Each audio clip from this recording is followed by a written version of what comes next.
Okay. Good evening.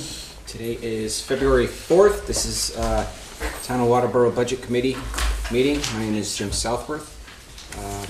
Start off by introducing ourselves. I'm Jim Southworth. John Burrows. Thomas Lee. Sherry Stone. Gary Lamb.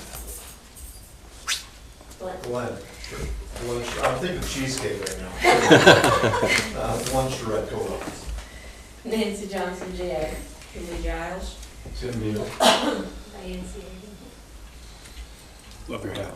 Oh, thank you. Very happy they won last night. Okay. So I guess we'll start off with the Code Enforcement Officer, Glenn. All right. The first thing I want to do is take the code books. Page 7 in your budget document. John. Waiting. This book is 1958 Waterboro Code.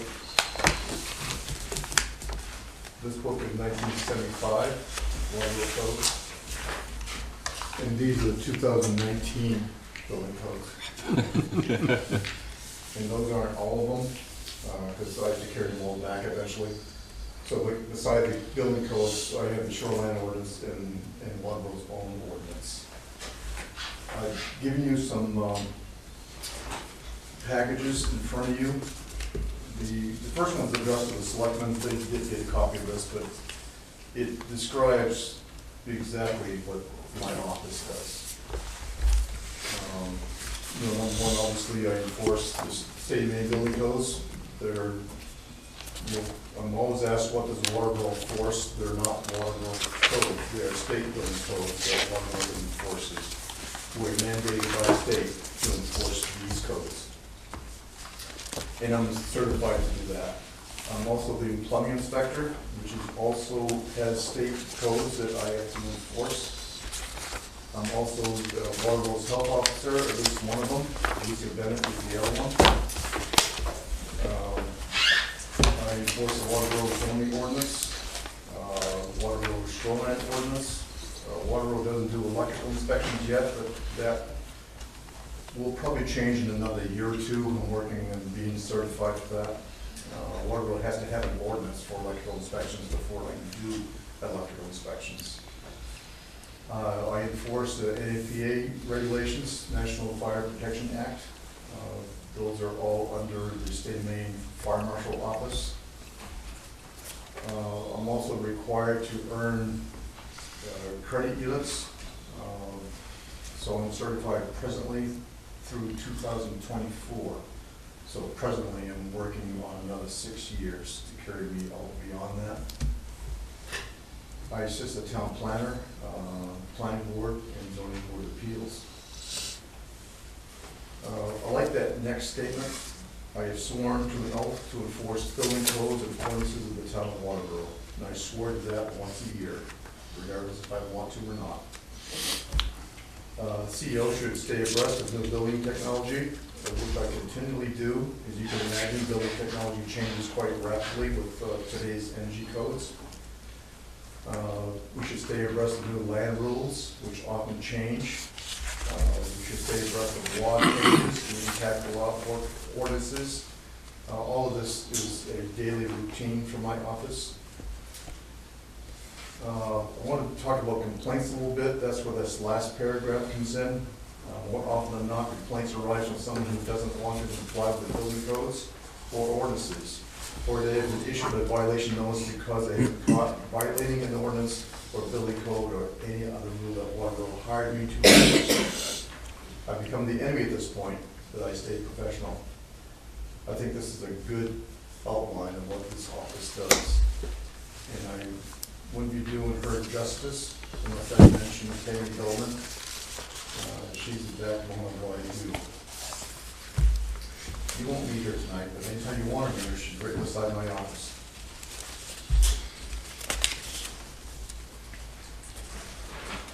Any questions so far? All right, let's see. I think I'm number 45. Yes, I am. If you look at line 159, there's deputy CEO hours for vacation and sick coverage. So I'm entitled for vacation, so obviously we need a deputy to cover my hours. And we have two deputies, Jim Allaire, who's a code officer for Alfred, is water road deputy. And Mike Gilpatrick, who is code officer for Limerick, is water road deputy. Although Jim Allaire does most of our stuff, because he seems to be more available than all the other code officers. And I'm deputy for Alfred as well. Let's see. That's pretty self-explanatory.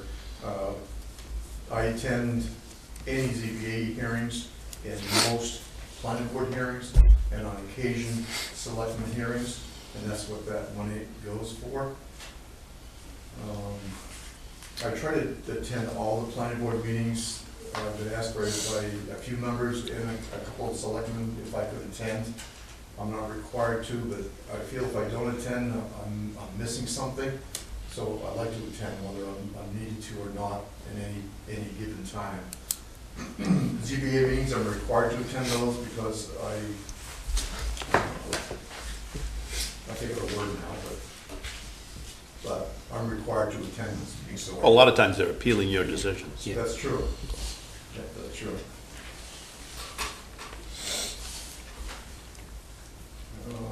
Travel and fuel, line 164. Travel and fuel is just what it is. Our deputy gets reimbursed for using his vehicle, and when the code car is not available, and I use my vehicle, then I'm reimbursed to use my personal vehicle. I don't take the code car to training because I don't trust it, so I'll take my personal vehicle, or take a car full of CEOs with me, or go with a car full of CEOs. Line 165, training. The state is slowly getting out of offering on-site training. They want CEOs to do online training. We do have someone in Augusta that manages our jobs, but they don't even feed us anymore, which is really disappointing. I used to like to go just for the meals. Speaking of meals, line 166, $125. I actually haven't used that in the many years I'm here, but I'd like to keep it. I'd rather have it there than not there, I guess.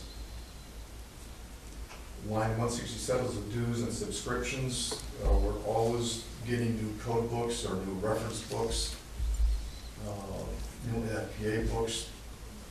Although the codes, these 4 were just adopted. Those are the 2015 versions, so we should be good for another 6 years before the state decides to move to 2019.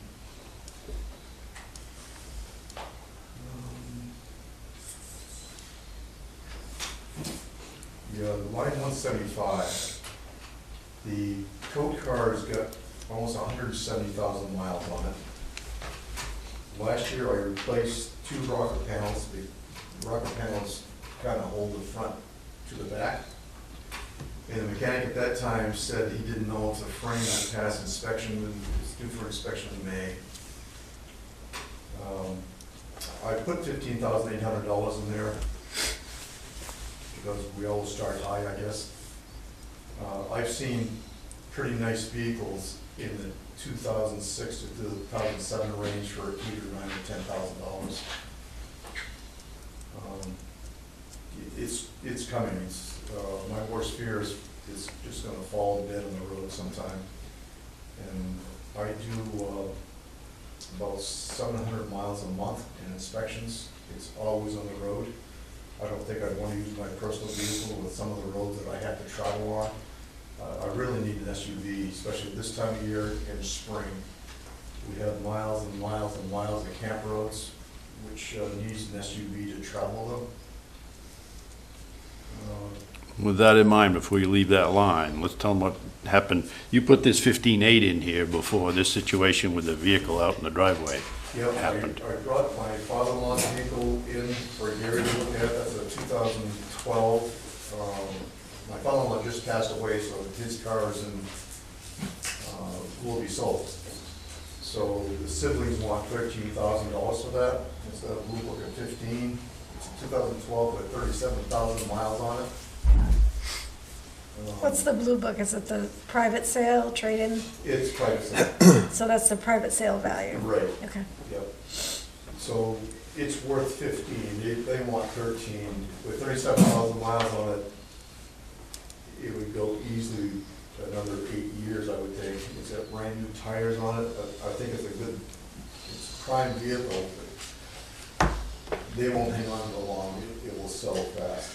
And we're comparing that to one of the cruisers from the sheriff's office, which will have 125 to 150 actual miles on the odometer and a lot more than that for running time. What do we run into for conflict of interest? That's an issue here. That's why we're telling you about it. Yeah. It sounds like a good deal, but there's conflict of interest here. I don't want anyone to get into trouble because of that. We don't need that. What would be the conflict of interest? We're buying a vehicle from your family to provide for you. Well, let me finish that in the butt a little bit. The code car I have right now is not just for me. Anybody can use it at any time. I don't encourage it because I like to have it available when I need it. But other people that use it, I would do the same with this car that's now in the parking lot.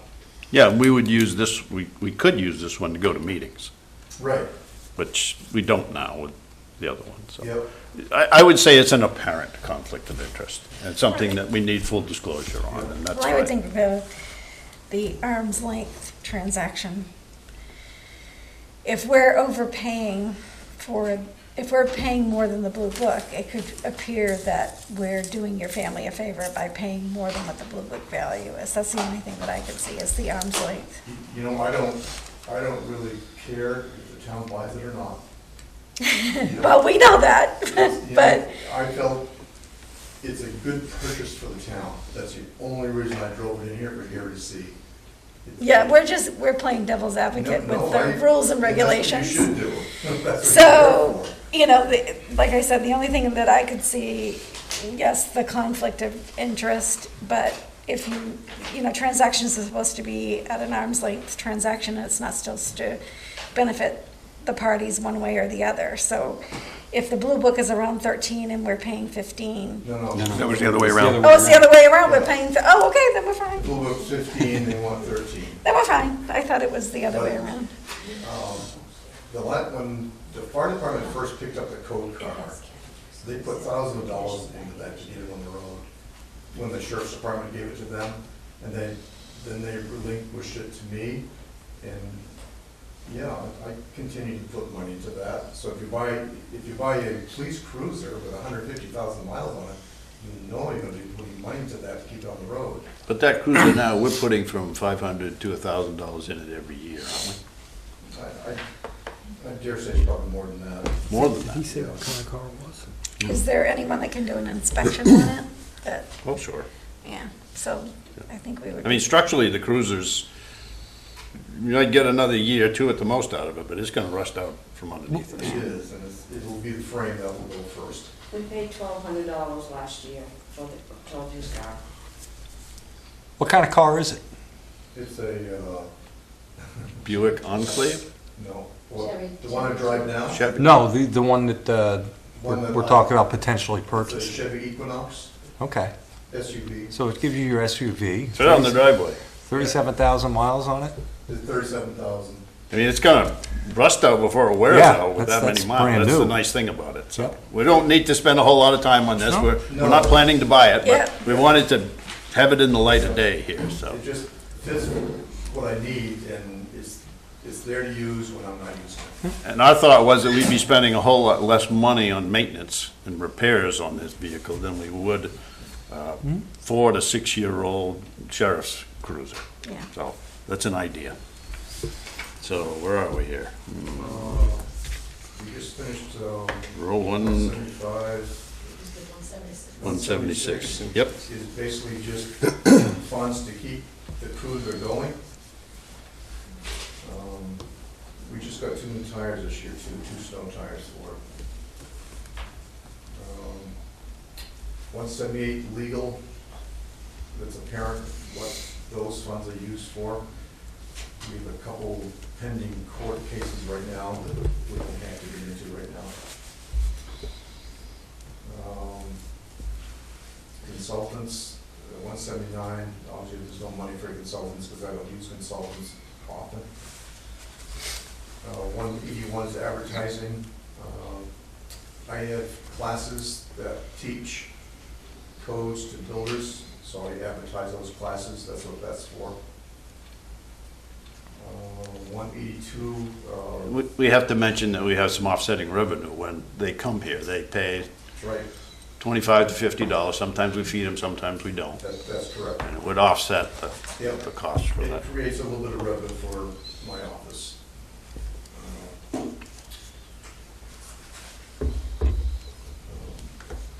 182, all this leaves are licensed health officers, that's a stipend for me, $500 a year.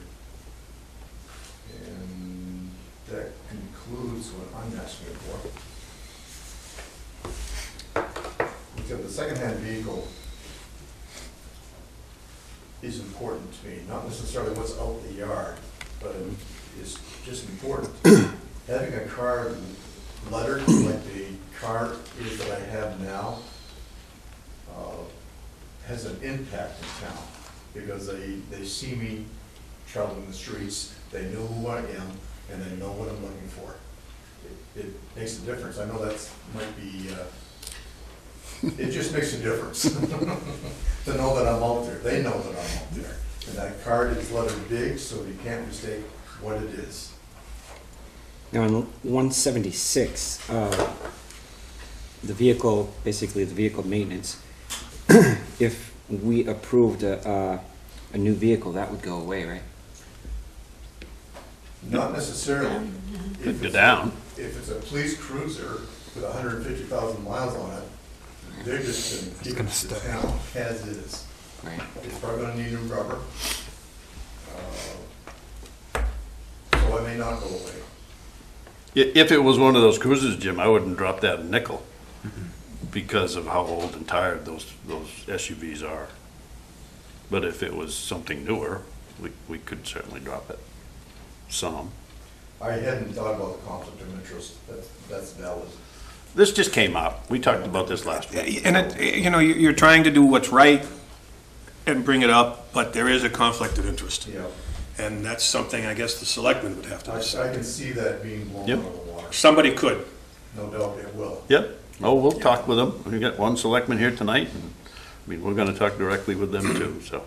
What about insurance? Where does that go? Insurance is in the insurance line for all our property casualty. So that's all under the same thing. Right.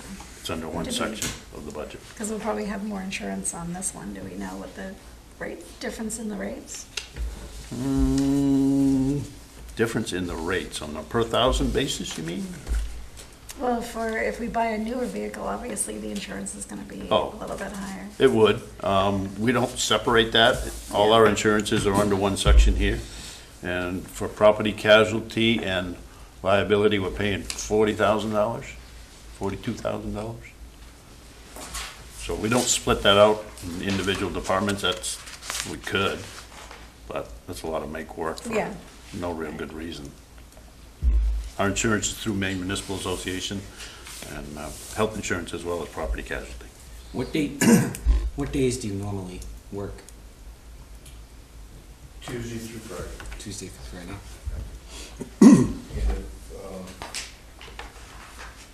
And that leads me right into the next statement. On one of the pages I gave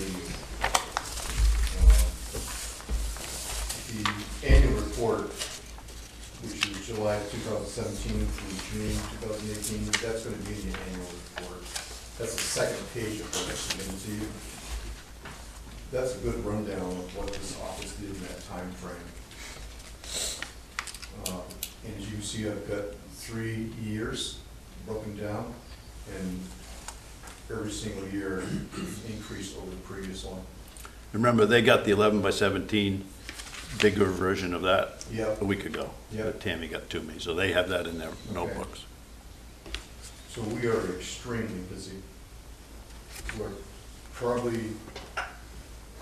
We're not quite ready for full-time part-time CEO, but man, we are close. So we're doing 5 to 10 hours each and every week with Jim, right? With Jim. Yeah. Probably more like 7, Probably more average? like 7. split over 2 days. Yep, and the reason we do that is, I need office time. Office time is precious to me, because I need time to process plan reviews and help people with ordinances and just all kinds of stuff that I can't do on an hour or 2 a day. How many times do you go to a new house in the life of the permit? How many inspections on a new home? About 13. You know, I inspect the footings before they're poured, I inspect the foundation before it's poured, I inspect the foundation before they're backfilled. I do a structure frame inspection, I do an insulation inspection before the sheetrock, I do a rough-in plumbing inspection before it's covered. I do septic systems, 3 visits, chimney construction if it's masonry, and then a final for occupancy. And if one of these fail, then I go back a second time, and we charge the resident for that fee. If I go back the second time, they charge $60 for my return. And the return could be caused if it fails or if they're not ready. So there's a lot of trips back and forth to one project. And all these inspections are required, not just for a house, for anything that involves these different facets of construction. When I started here in 2013, that year after that, Glenn's predecessor, we had 1 new home. Oh, wow. And you've got the figures Yeah. in front of you for what we're doing now, so it's changed a lot. Yep. The very last page, I gave this to you because, I mean, we do get some things, but not too many people actually send it to the administrator. Usually what the administrator gets is not complaints, or it's not good remarks for the code officer, it's complaints of the code officer. But this warmed my heart when Gary showed me this, so I felt kind of inclined to share it with you folks as well. So, yeah, we get compliments now and then. Questions of Glenn?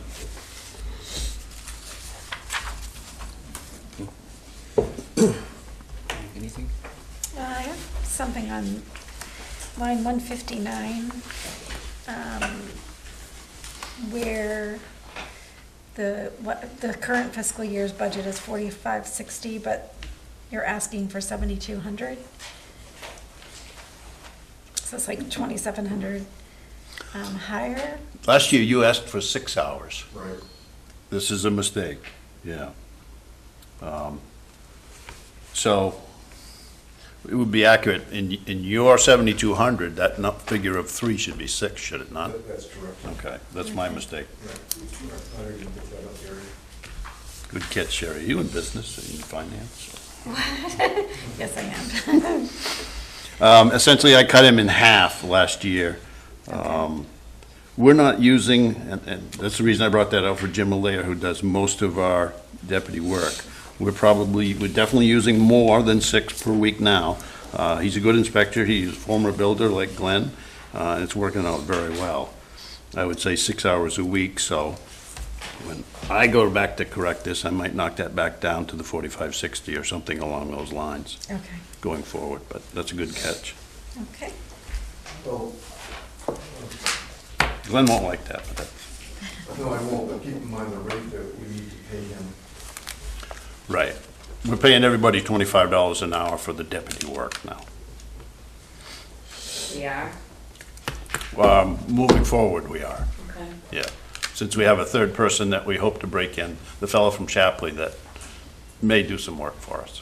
I haven't sent you that email yet. Yeah, surprise, President, no. I sent you that email Friday, sorry, Julie. As of when? Well- Next pay period, or the 2 pay periods away, so we'll cut you on a short notice. We'll start soon. Don't worry about it, it's not your fault. You didn't miss anything. No, you didn't miss anything. We just talked about this. Yeah. Decided that's what we were going to do.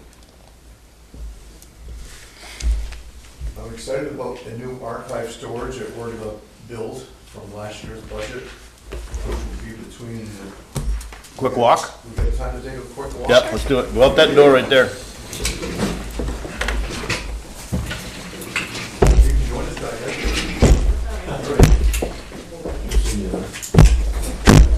So this is a definite, in your Yes. office first? Yep, my office first. This was budgeted last year. Yes, it's already paid for.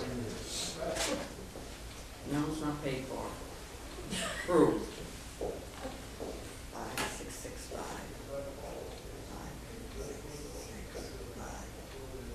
And there are always surprises, Julie, More so than I really like lately. Yes, ma'am. Anytime you'd like to come in and have a seat, you're more than welcome, because I help with, not just because she was on the board, but she'd ask a lot of questions, Don Variety. And if there's any time, just give me a little bit of advance notice and you're more than welcome. Because this is my 13th year here, so. this is the first one. How couldn't you, no? I started in 2005, same as you. Yeah, you're going on 14. Yeah, but I'm in my 13th year, yeah. Yes. Yeah. I'm sorry. My husband was concerned how they were spending money and stuff like that. I said, I can't tell you. I said, all I can do is go to the meetings. He works evenings. Right. He can't. So I thought, And remember that they're and on it's tape. actually quite interesting. He does watch the tape afterwards, yeah. And we're on tape, still running.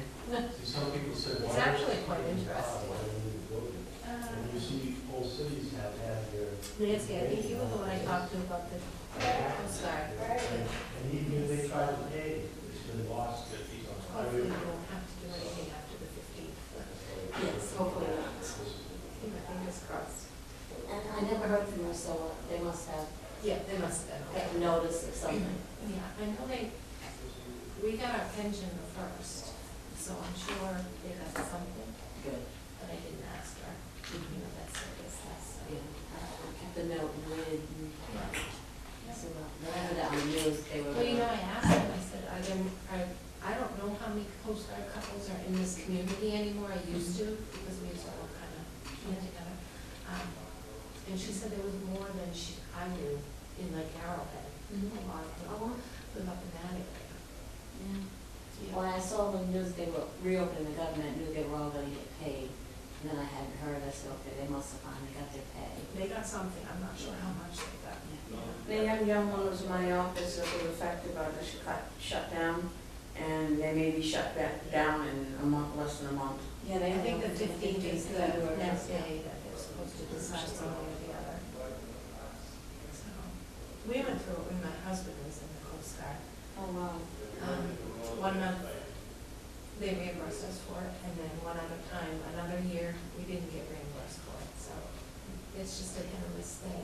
So, but we were under the Department of Transportation back then, not Homeland Security like they are now, so. Yeah.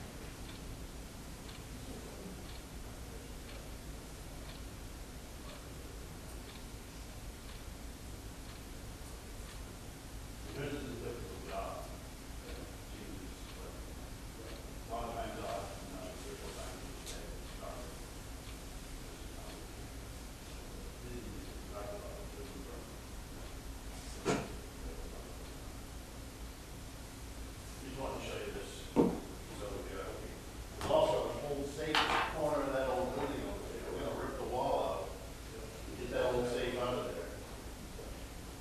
Can't see it from here, it's in the other building. Okay. We're gonna make a mess, we're gonna make a big mess and get that beast out of there. So that plastic curtain. Did he hit pause? Did he say? He didn't say. Okay.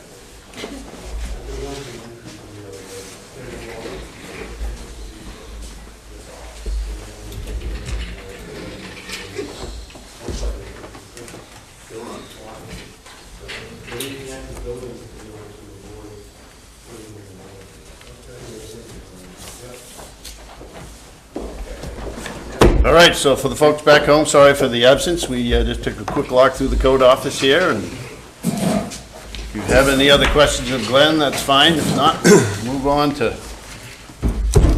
did you trade with David? Nancy Johnson would be next. Any other questions of Glenn?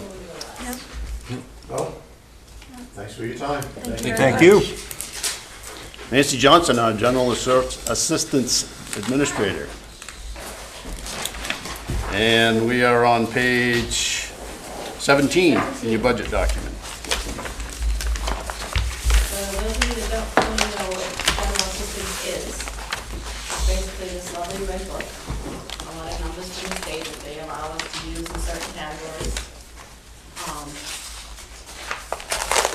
Basically, it's an income-based situation. They have to make a certain dollar amount before they qualify. And it's only certain categories that we can have them in. Housing, food, heat, electricity, things like that, diapers. We don't pay for cell phones, we don't pay for cable, we don't pay for any of that unnecessary stuff.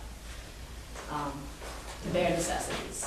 And it's all an anonymous situation. It's an application process. They have to come in, they have to show me receipts, they have to show me pay stubs, they have to show me all kinds of things to prove their case, basically.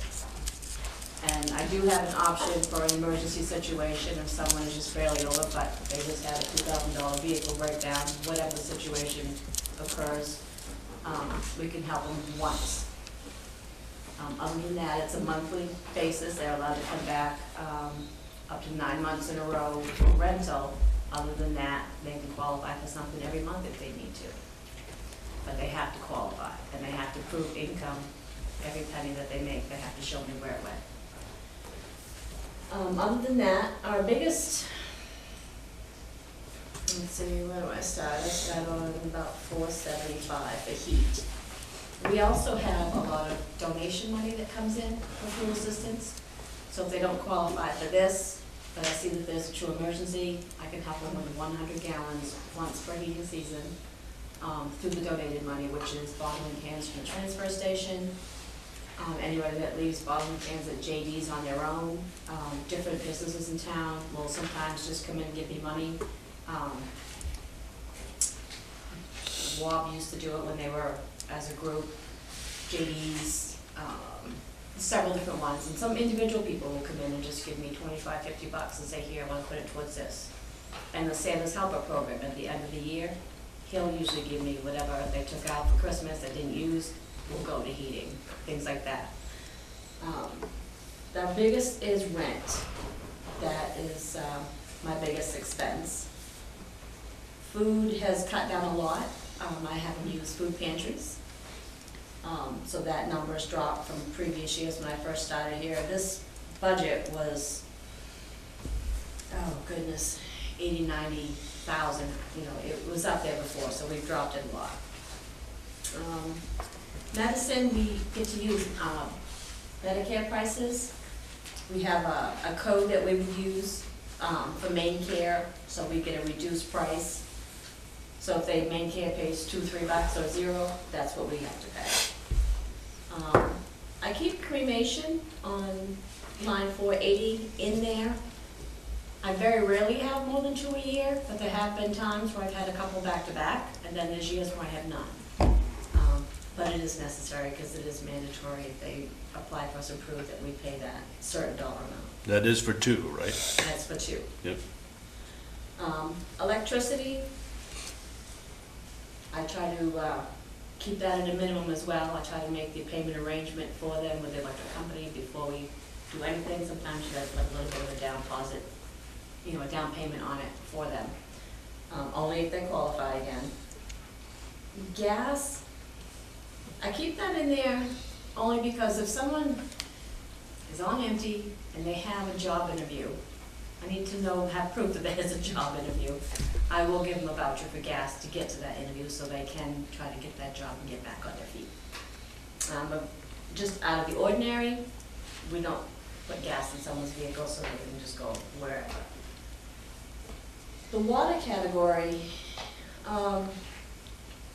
water is based on as a utility, like public water. Lake Arrowhead is part of the association dues, so we do not cover that because it's not a utility, it's part of their association. They chose to have that bill. It wasn't something that's just mandatory. So the rest is kind of split, you know, Propane, we don't use much of that. I don't have very many people that, require that. So there's really not much more than that, other than training. I do go to training once a year. Majority of the time they feed us. Every once in a while I'll have a training where you're on your own, but not very often, once or twice a year maybe. Sometimes I end up staying over. Sometimes I'll drive back and forth depending on where it is. Augusta, I'll drive back. Bangor, I'll stay. We are required for dues and subscriptions. We are required to, it's cheaper for us to go to these classes if we are a member. It saves us way more than what the dues is. So there's really, that's about it. Maybe you and Julie tag team in terms of offsetting revenue. How much of this is reimbursed by the state? 70% is reimbursed from the state. I give them a report on a monthly basis, and I get reimbursed 70%, and that comes back and goes into the general fund. It does not go Is back that the into my entire fund. general assistance line, or is that just the 474 lines? That will be 475 through 483. Okay. They would get 70% back of those costs. It used to be 50, and then they upped it to 70. So this, your budget is what you're actually gonna pay out, and it doesn't net out your reimbursement.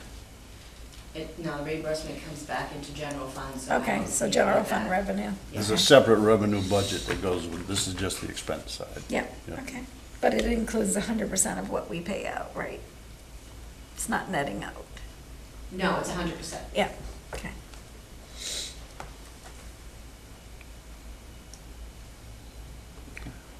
Always. Any other questions? This includes How something 100%, works, yes. or- Yeah. Yeah. So the budget for rent was reduced. How did you come up with that number? I had a few different clients that were here on a regular basis. They were waiting disability. I was paying their rent every month, because when you're on disability, you're allowed to go 12 months versus the 9. Okay. And they either received their disability and didn't need to come see me anymore, or I had one that she didn't get it, but she moved back in with her mom and out of town, so I didn't have her. And so my call for rent has been reduced by just my clients. The whole clientele has actually dropped Yeah, since good. I first started it 12 years ago. Good, So that's why. good. But it can also change at a moment's notice. Oh, absolutely. The other When direction. the government shutdown that just happened, if that had prolonged, I'm sure I would have seen Yeah. heat, oil, the propane, food, rent, all of that go up. But luckily they opened and luckily got the back pay that they were waiting on. Good. Any other questions? How much of this, you're budgeting 49.1, last year was 63.6. It's a pretty significant reduction. And how much of the 63.6 came back to us, was not expended last year? 70% of that. Well, we got the What 70% was return, expended, the- but what what categories did we not, say, heat, last year you had 8,000 budgeted, And I only used 505 because I had a lot of donated money. okay. So there's a significant cut to the budget from last year. Yeah. And you see the rent last year, I only paid out not quite 21,000, so that's why I figured I could drop 10 on that one as well. And in your end-of-year totals, both revenue and expense that you have in your notebooks, that answer would be in those Yeah. figures. What is line 467 retirement? It's got the blue highlight. Is that a special? We don't have those percentages yet from main PERS, so we Oh, haven't put that's those right. anywhere in the That's right. budget here. Yeah. That is 8 hours of her time a week, Yeah. and then the other 32 hours would be in the first page on the budget under general government. Yep, okay, I called good. main PERS today and didn't get a call back. Just Julie and I have been bugging them to try and get those numbers so we can fill that in the budget.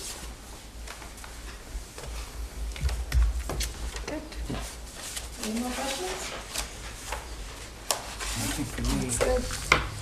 All right, thank you, Nancy. Thank you. Thank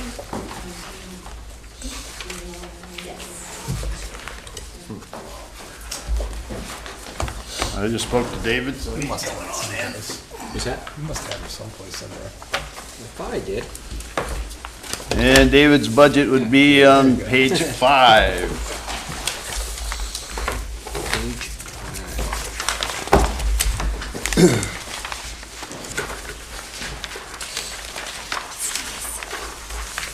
You what? Try not to sneeze. Oh, Jesus, Good wants luck. to come out. good luck this time of year. Oh, gosh.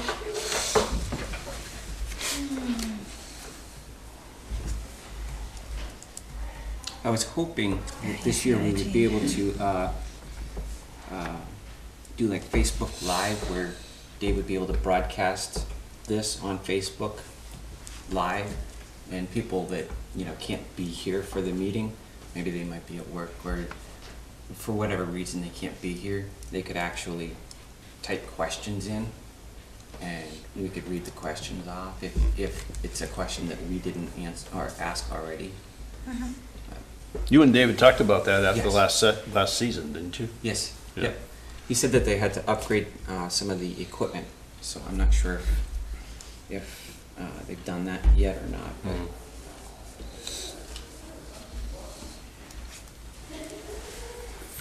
All right, keep going. We're getting really carried away on this. Trying to get you a summary of some of the stuff I do here. The top one's off the webpage, basically, and the next two sheets have a little more detail of what's involved with the position.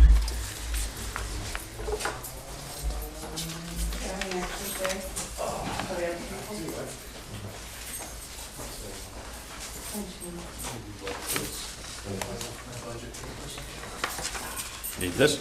Perhaps. Take it. That's the same. Yep, page 5.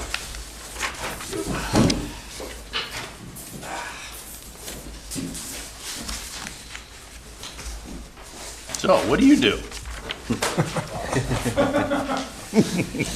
I ran out of time to keep writing.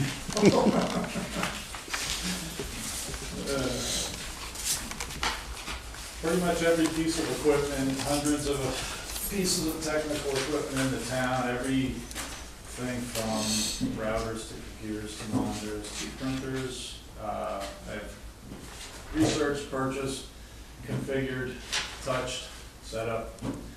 So there's nothing, I mean, there's absolutely nothing that I don't know about or have not personally had my hands on. Warranty, Phones, warranties, inventory tags. inventory tags, yep, in the process of updating that. That's pretty big. Hmm. When I started inventory, I was kind of surprised myself.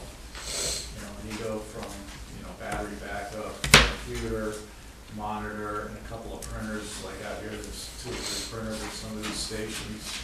You got, you know, 6, 7 pieces at one station. So we replaced a bunch of equipment over the last year. Why did we do that? We had, our last major purchase of computers was in 2010. And so, as you know, computers after only a few years are kind of obsolete. So for about 6 years, roughly 5 to 6 years, I was replacing hard drives, adding memory, and just constantly going through them and keeping them clean and putting just some upgraded parts in them to keep them running. So we kept them running until 2018.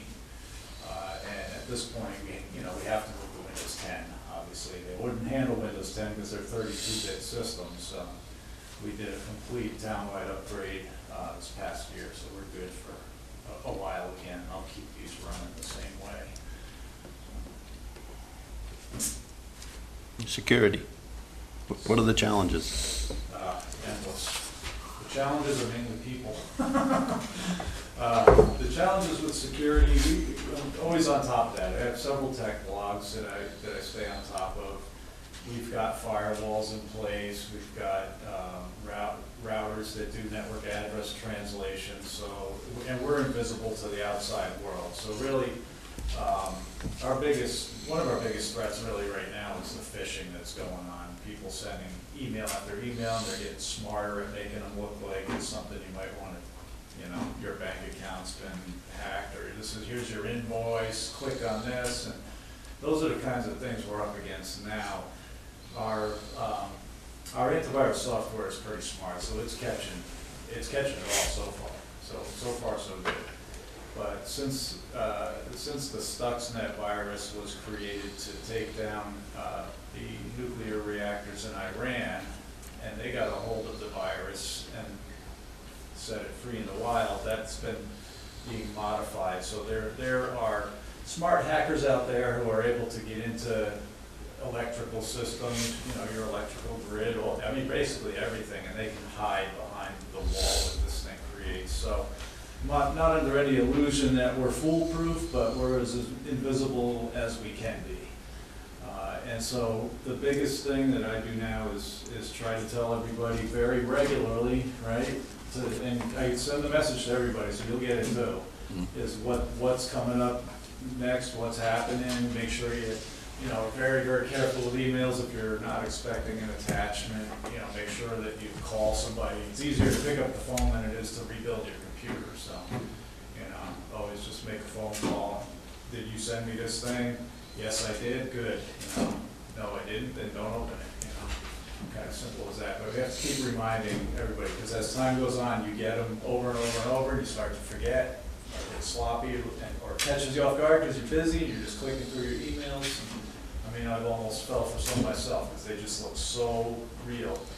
And there's, I'll send tips out with ways to look at those things, hovering over email addresses and whatnot to make sure the address matches the actual sender, stuff like that. Because often you'll have a message from Gary Lamb, but then you hover over the address and it says .de Denmark or something like that. So watch out for those things.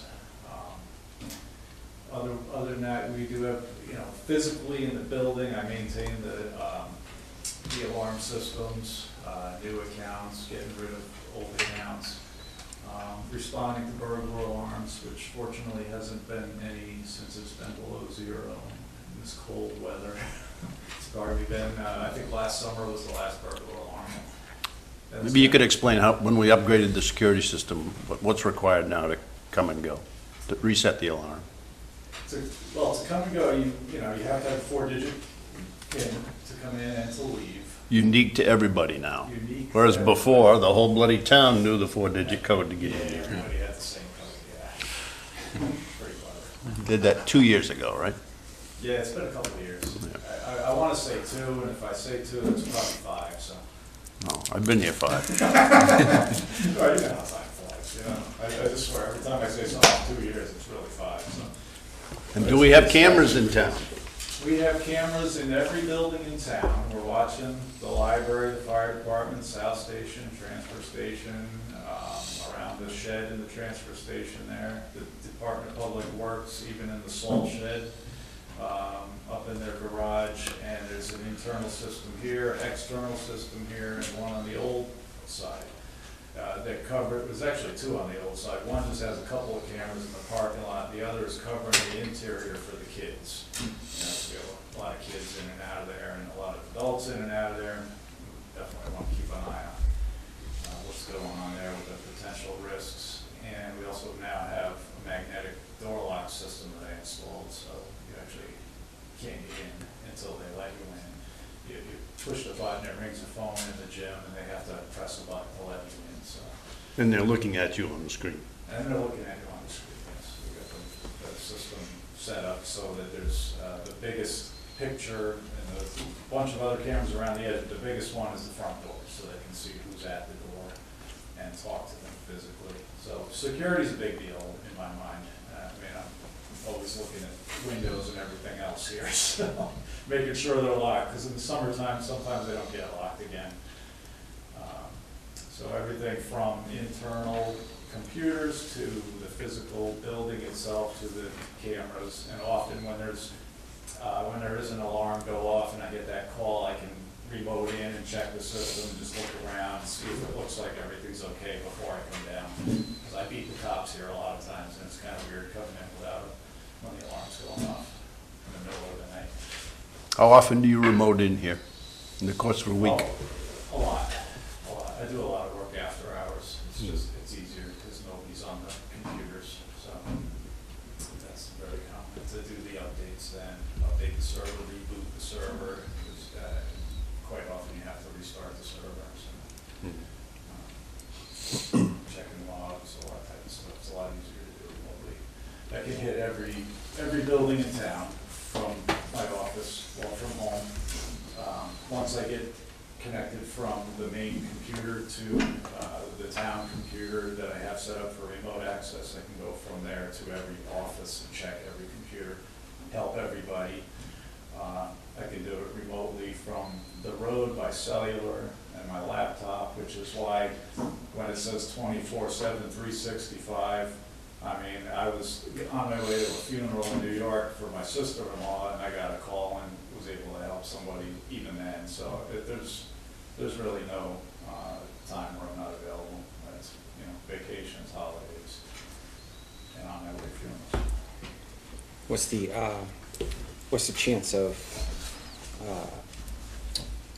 what's the security risk for you doing it from home or remotely, I should say? It's very, it's no worse than doing it from this office here. Same thing, it's 128-bit encryption end-to-end with a single-use key through, I use Citrix, go to my PC. That creates, it's a HTTPS or secure link in the first place. Creates a unique key on the one end, it verifies it on the other end, it locks it in like a VPN tunnel. And it's encrypted end to end, so there's nobody getting into that. They'd have to unencrypt it, and it's a one-time use key, so they'd have like, you know, a half hour to an hour to get into it, maybe a couple hours.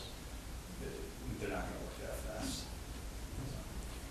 David and I have been talking about trying to find the right person to come in and help over in the cubicle there to record meetings. He's taught me enough to hit start and stop, but other than that, I need his expertise to make those toys over there run. But we would like to find somebody else because he does 2 selectmen's meetings a month, 2 planning board meetings a month, budget committee when we're here, although most of the time he sets it up and I do it. But it would be nice, especially if he gets sick or run over by a large something. And yeah, we don't have any backup here.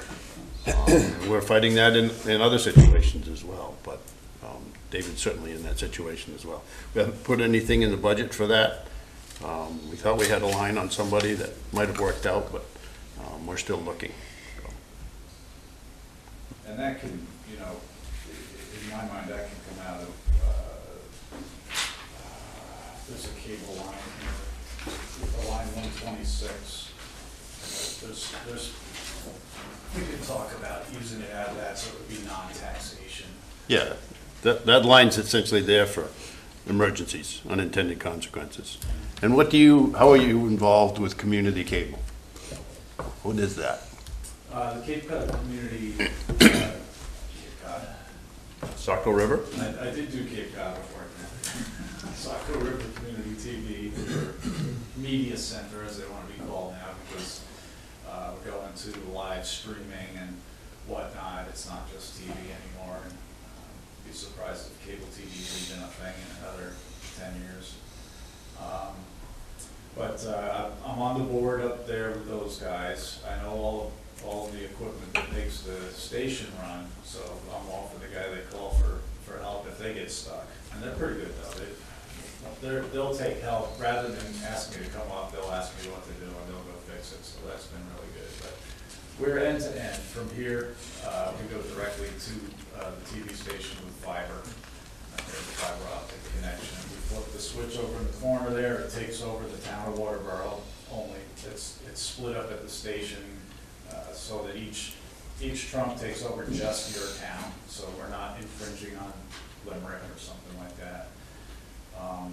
But I take care of all this stuff, buying cameras and maintaining that equipment over there.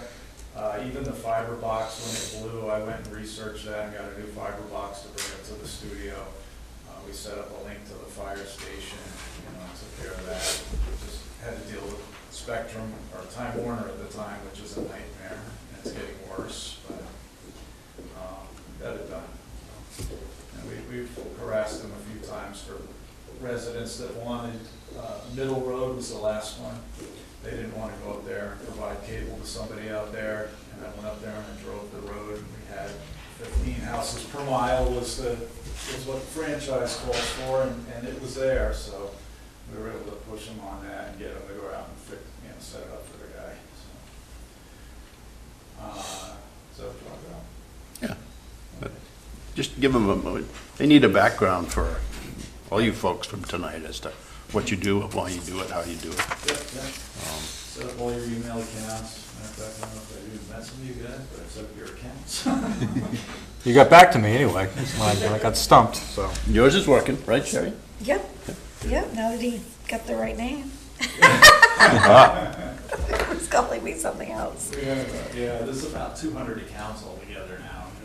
A little over 100 here, and then there's the library, and then the fire department with all the firefighters. So we're at or above 200 accounts altogether.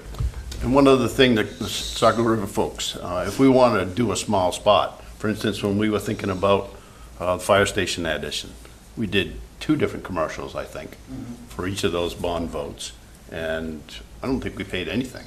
No, because we pay a fee through the franchise agreement. Part of that goes to them to support the station.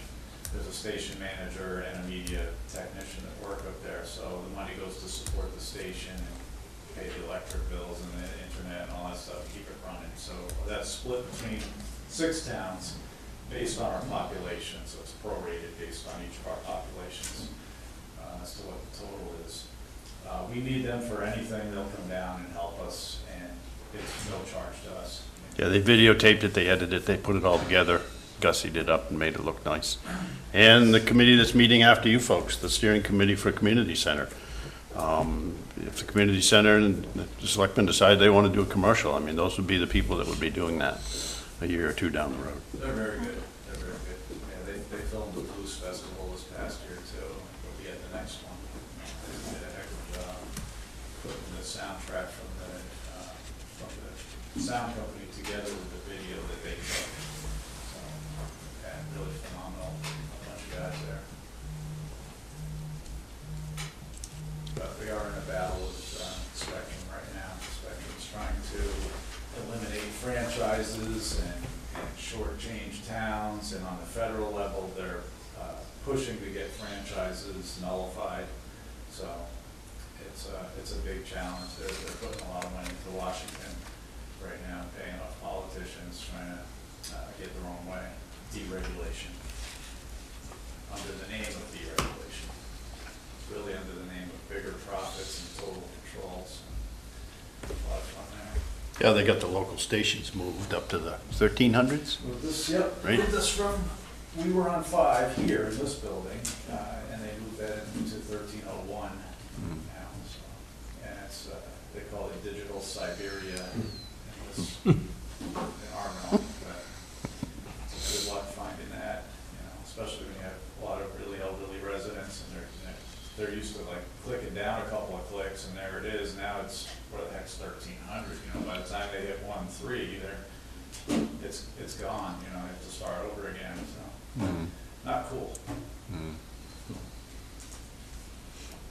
What else do we miss anything? In your magic list there, which I didn't even look at. Everything here, a lot of detail, I think, on the extent of the equipment, a lot of the specific duties of keeping the equipment running, providing support to everybody here. I like to say, a big part of my job is helping everybody else do their job more efficiently, because I've had often where somebody will come and say, I've been trying to do this thing in this software for 4 hours, can you give me a hand? And then in 10 minutes I have it fixed for them, and I show them how to do it, and now they can do it themselves, so we can save 4 hours if they come to refer they're getting that idea now. But, the budget itself, nothing's really changed in that. I mean, it's going the same as last year, it's working well, I'm juggling stuff around, alternating year to year, so there's not I don't think they have any change. Let's see.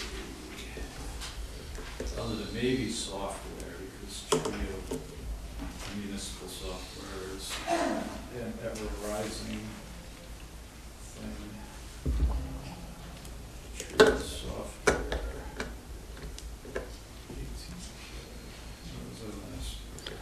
That's our main financial software that's used in the front office and with Julie out back in the treasurer's payroll, accounts payable, et cetera. David, isn't it correct that that's being upgraded very shortly? Yep, actually gonna be working, I'm gonna have them in on the server, the new server. I've got the new server off to the side, so I'm gonna work with them on the new server on Thursday. And then The only reason I knew that was they called me and needed me. yeah, once we get the new server installed and working, then I'll move everybody to the new server. Just did the same thing with Alfred recently, so. I need to change the words in this document from Time Warner to Spectrum. Oh, yeah, It's another correction. yeah. So the bill was still laid up with Time Warner. Is It it? still is? Yes, sir. Make it up with Time Warner. Wow. I guess they're in transition.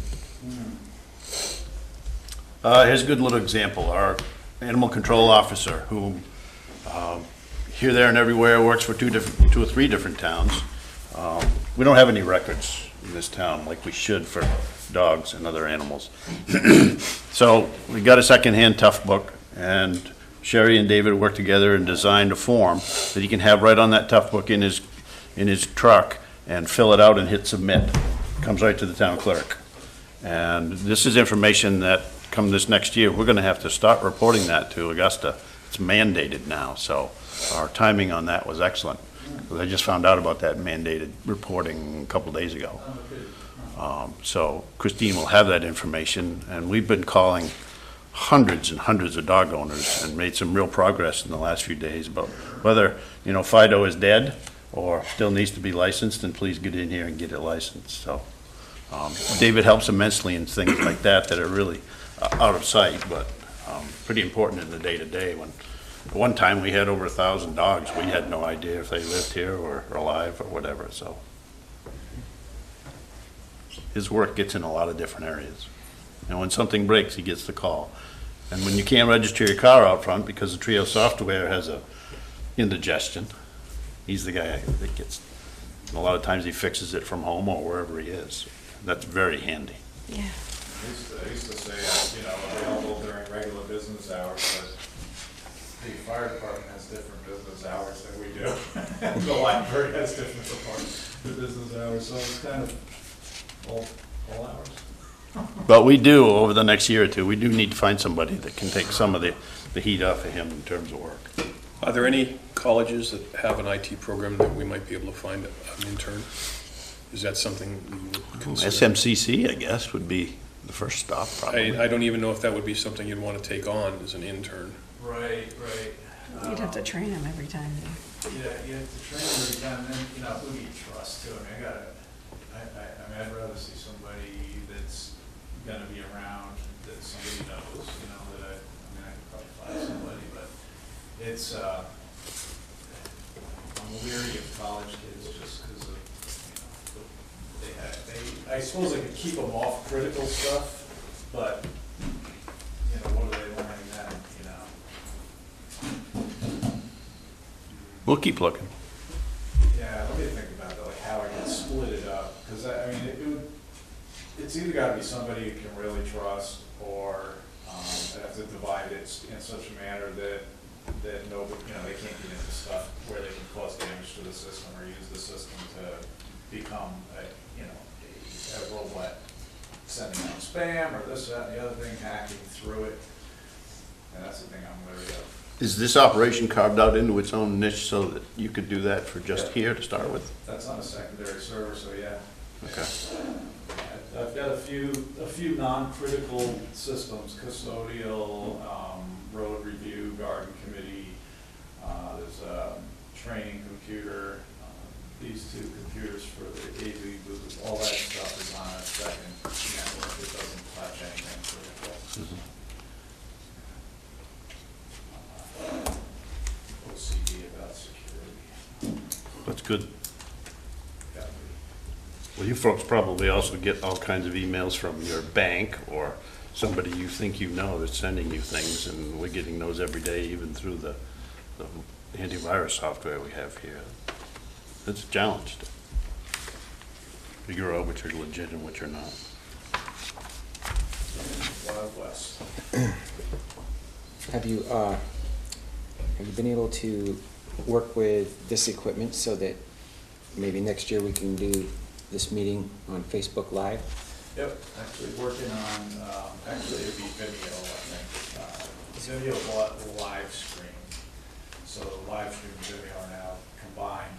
And I pushed the TV station just the past couple of weeks, because I was looking at getting YouTube going for that.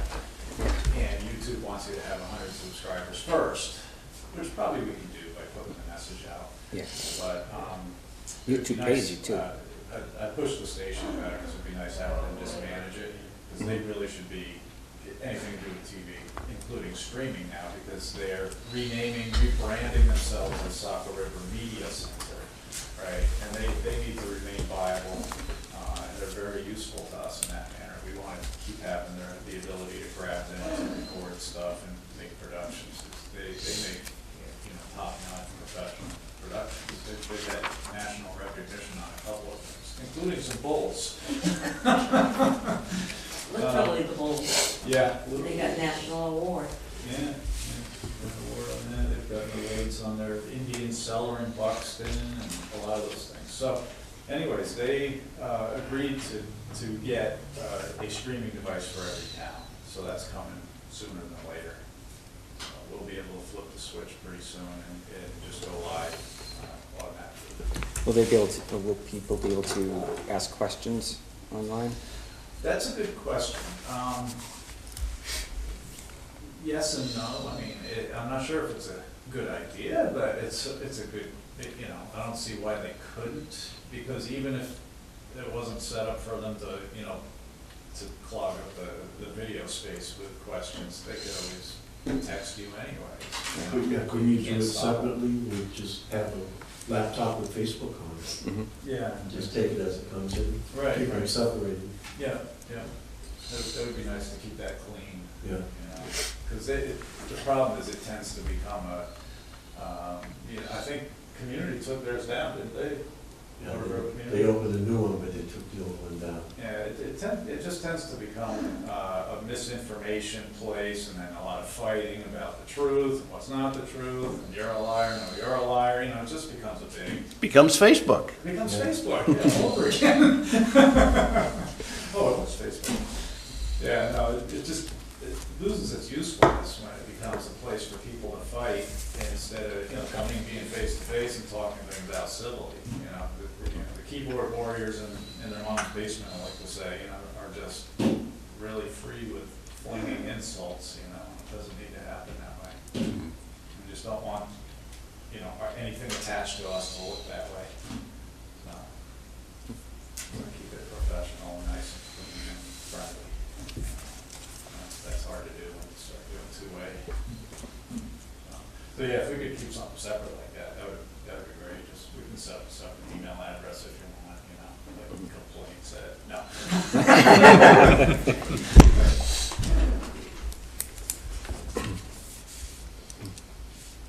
Okay. Any other questions? I like the idea of the live streaming in some fashion, whether or not it's Facebook, for those of us who 2 years ago said to hell with Facebook, for the reasons you mentioned. Some sort of platform would be nice. So I think that whatever we can do to make it happen, whether or not you have the two-way, and I certainly understand where you're going with that, but it would be nice to have it out there. I think you're talking about it being on Saco River Television, right? Well, it'll be on the TV, but it'll also broadcast through Vimeo, and we'll have a place on the website where you can just click, the video archive Yeah. We'll change that around. Watch live now, and it'll come up live as soon as you hit the page anyway, if there's a meeting going on. So it'll be like that. It'll be through the website, but it's actually gonna be posted on Vimeo live stream. Does Vimeo or whatever it is, like YouTube, pay you when you have a certain amount of people watch? No? And YouTube takes a lot of people to get paid, Yeah. by the way, so I've looked into that. I was curious about that with my guitar videos, like what do I need to do to. I don't think our meetings here would make that. Do you have to have millions of views? Can you imagine the ads they would put on? Then we'd start getting in trouble for that. Yeah. Yeah. Because that's how you get your money, they place ads over your stuff and you get paid, a penny per. It's like Yeah. 25 cents per hit or something. Yeah, it's pretty low. If Half a somebody- penny a hit. Something like, if somebody clicks through it, then you get a little more out of it, so.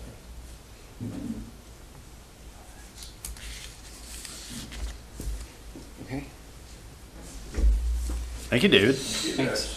Thank you. Good luck with everything. We did it with a few minutes to spare. Tom had a question about Life Flight, so I sent you the email, and here's the hard copies. of Those same things you can take and put in your notebooks. Didn't intend to talk about that this evening. Meetings, I adjusted and pulled out tonight, and the next meetings are 11th, 21st, and 25th. I like to think we might be done the lion's share of our work on the 21st. Clint will be here on the 11th, next Monday, to talk about the transfer station. And I didn't know that there was anybody else you wanted to hear from, but if so, tell me now and I'll try and get them here a week from tonight. We've hit all the big ones that we usually have come in, but I'm happy to arrange for anything else you might want.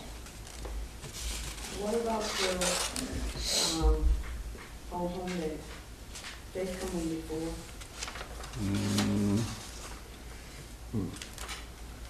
Not when I've been here, maybe they came in once, yeah. I pegged them at $25,000, which has been their budget for the last, this would be the second year on it, I guess. They bumped up their cost for music quite a bit. And there wasn't any real discussion or objection to their increase. They went from 19,700, I think, to 25. And a good deal of that was Motor Booty Affair in 1 year. They make a lot of that back. Yeah, they get what, 3 to 5 grand in advertising and other things back. They get some revenue back, certainly not a huge percentage.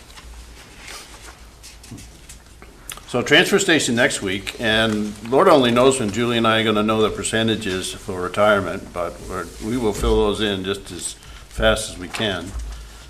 And we do have one other person, just so you know, that talked to one of the selectmen about being on the budget committee. His name is Wade Junkins. Junkins or Judkins? Junkins, I think. Used to run the door place down across from Subway, commercial door place business he has there. I don't know when he's gonna get his application in, but we might be just about done by the time he comes on board, but he'd be a good person to have on the budget committee. I asked him a year ago, he said no, and one of the selectmen asked him a week ago, and he said yes, so guess I'm not as persuasive. You soften him up. We talk a lot. He asked some good budgetary questions. He's fiscally conservative, and so am I. In my mind, this gentleman, like some of you, you gotta prove that you should spend this dollar for services here. And I think that's a good thing. That way, if you get through a committee of tough questions and you go to the voters, things will either pass or not pass on their own merit or lack thereof. That's how it should be in my mind. So I'd like to start talking with selectmen. After the next meeting, be thinking about anything else, because a week from tonight, I'd like to know anything else on your plate that you'd want to do for the 21st. because we could potentially wrap it up on the 21st unless there was something that truly was missing, like the retirement percentages. We could even throw a fudge factor in there and still give you the bottom line for that evening, and then adjust that later when we actually know them. Julie, we don't even know when they're gonna, what month they're gonna give us these numbers in yet. No, I don't, and I'm calling her once a week, my friend that I work with, because I handle the HR part of it. And she doesn't know, and I've left 2 messages for her boss, and she hasn't called me back. And tomorrow will be another attempt. So, we're being a little bit pushy. I mean, I'd be tempted to bump that. I would go to 8% if we had to pick a fudge factor right now. Would you go higher than that? Don't think so, but just don't know. Yeah. Is there any other towns that we might be able to consult with? Maybe they have an idea. They don't know. I mean, Or what they're doing about it. They're just waiting it out. Statewide. It's statewide. Right, but are they waiting it out, or are they gonna, they don't have any choice. yeah, But we'll get it eventually. just putting a number in there? If we have to estimate, I mean, we still got, months to go here, well into the end of March, and we can make an adjustment there, up or down. You still have your CIP, right? Yeah, and we talked before, and we'll talk more next week about the trash hauling truck for the transfer station. It's in here twice, and in this iteration here, I took the number of $175,000 to buy a brand new one. I put that down to 0. The topic is over on the left-hand side here. That would need to come out of Clint's transfer station budget and go into either the capital line for this 1 year or over into leases and obviously we would finance it. So it's got a placeholder twice in the budget here, and one or both of those needs to go away, and it'll end up, I would guess, in the principal and interest category when we're all done here. And wouldn't, if we go with a car for Glenn, that would go in the CIP for that dollar figure? For that dollar figure, I'd just pay it off. I wouldn't borrow any money for something like that if that's something we decide to do. The cruiser that Dwayne Fay drives is the oldest one of the 2 that are owned by the town. I don't know when that's scheduled for being replaced. I'm guessing it's another year or 2. But I think a newer vehicle with fewer miles, and that's what really, I didn't realize this was going to be here. I truly didn't know he was going to bring this car from Manchester, New Hampshire to show me. I'm glad he did. It's not the only one out there, and I'm glad you raised the questions that you did. That shows you're thinking in the right way. But I think we should probably make the switch before that cruiser rusts out on us. Right. And I think it stands a good chance of not passing inspections from the structural frame within the next 12 months. I have nothing else. Any other questions or things you want staff to do here? No? Thank you for coming. And see you next Monday. Sounds good. There is no steering committee meeting next Monday, so when Clint gets done that evening, we can keep pounding away on anything else and be even closer to being done. Okay. So we're adjourned at 5:46. 46.